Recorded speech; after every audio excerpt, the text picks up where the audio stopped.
আমরা নামিয়ে নিলাম।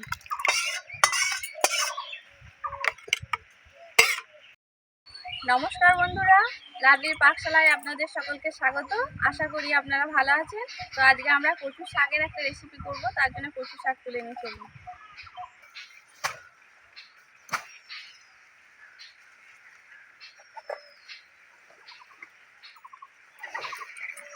কচু শাক তুলে নিয়েছি, চলুন।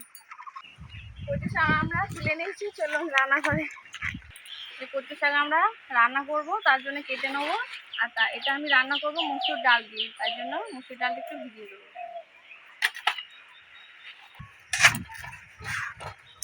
শাকগুলো আমরা কেটে নিচ্ছি। কচু শাকটা আমরা কেটে নিলাম। এবার আমরা উনুনে জল গরম করে এটা একটু ভাপিয়ে নেবো। চলো উনুন ধরে কড়াই দিয়ে দিচ্ছি জল। এটাতে কচু শাকটা আমরা ভাপাতে দেবো, এটা একটু ফুটে যাক, তারপর কচু শাকটা দেবো।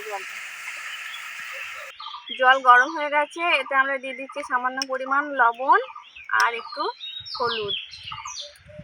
এবার কচু শাকটা আমরা ধুয়ে নেব, তার গলা চুলকাবে, তাই জন্য সঙ্গে সঙ্গে ধুয়ে নিতে হবে ভালোভাবে। দুবার তিনবার জল পাল্টে দিয়ে কড়াইয়ের জলে দিয়ে দিতে হবে, ভাপাতে দিয়ে দিতে হবে, সেদ্ধ করে দিতে হবে। আমরা এবার শাকটা জলে ভাপাতে দিয়ে দিই। আমরা ভাপাতে দিয়ে দিচ্ছি।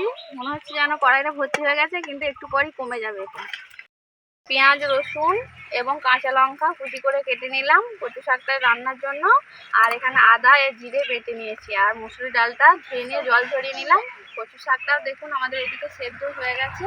এটা আমরা এবার ছেঁকে নিই। আবার তেল খুব বেশি দেবো না, অল্প পরিমাণে দেবো। এবার এতে দিয়ে দিলাম তেজপাতা, শুকনো লঙ্কা, পাঁচফোড়ন। তেল আমাদের এবার দিয়ে দিলাম পেঁয়াজ কুচি, রসুন কুচি আর লঙ্কা কুচি।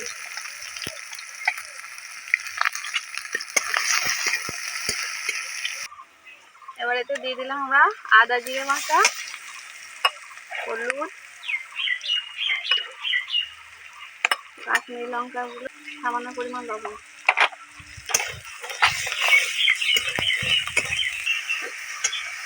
মশলা আমাদের কষানো হয়ে গেছে প্রায়। এবার আমরা দিয়ে দিচ্ছি ডালটা।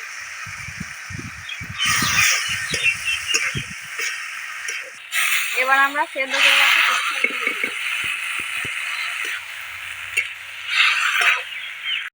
সঙ্গে ডাল এবং কচু শাকটা ভালোভাবে কষিয়ে নিলাম মিনিট 10।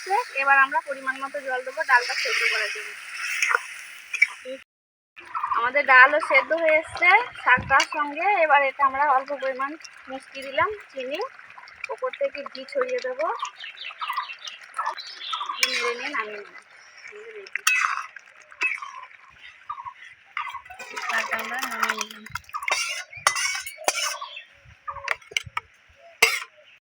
আমাদের কচু শাক রেডি হয়ে গেছে।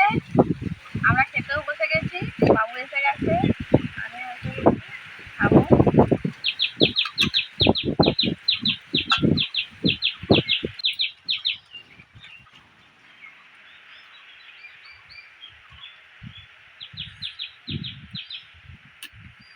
দারুণ খেতে হয়েছে, খেতে খুবই ভালো হয়েছে। আপনারা এভাবে বাড়িতে বানিয়ে খেয়ে দেখবেন। আর পুরো ভিডিওটি দেখার জন্য অসংখ্য ধন্যবাদ। ভালো থাকবেন, সুস্থ থাকবেন। আজকের মতো এই পর্যন্ত। পরে